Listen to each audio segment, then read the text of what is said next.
各位大家好，今日想同大家分享一個信息，主題係恨意不能消除恨意，但愛可以。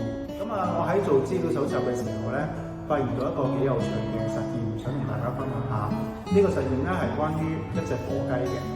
科學家發現火雞愛護子女嘅方式係好特別嘅。當小火雞叫嘅時候佢哋會無微不至咁過去照顧佢哋啦。但係調翻轉喎，當小火雞唔叫嘅時候佢哋會對火雞係不瞅不睬。另外一樣嘢就係火雞有個天生嘅敵人嘅，就係游鼠、雕鼠。當每一次見到雕鼠嘅時候火雞都會去追住佢哋啄嘅，追住佢哋攻擊嘅。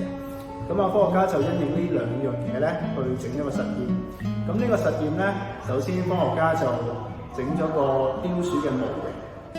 然之後就用錄音機就錄咗平時小火雞叫嘅叫聲，跟住就將個錄音機就放咗喺個雕鼠嘅模型入邊啦。成個實驗開始嘅時候每次當火雞見到雕鼠模型嘅時候都會走埋去攻擊個模型嘅，係啦。當每次科學家撳掣將模型入邊嘅錄音機去啟動嘅時候一聽到叫聲火雞就會即時停止攻擊啦。而且係開始去用語力去保護嗰個雕鼠嘅模型。久而久之試咗10次、20次，結果都係一樣。每次聽到小火雞嘅聲音，都會係過去停止攻擊，同埋係會關心雕鼠模型嘅，係啦。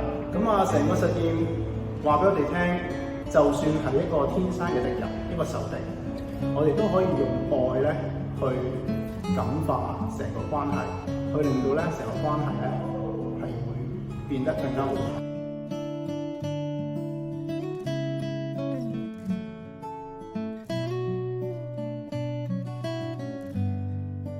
問下大家一個問題如果有個人佢每日都嘈住你瞓覺，每日都搞到你間屋亂七八糟，每日都令到你有好多手尾要執，你會唔會憎恨呢個人？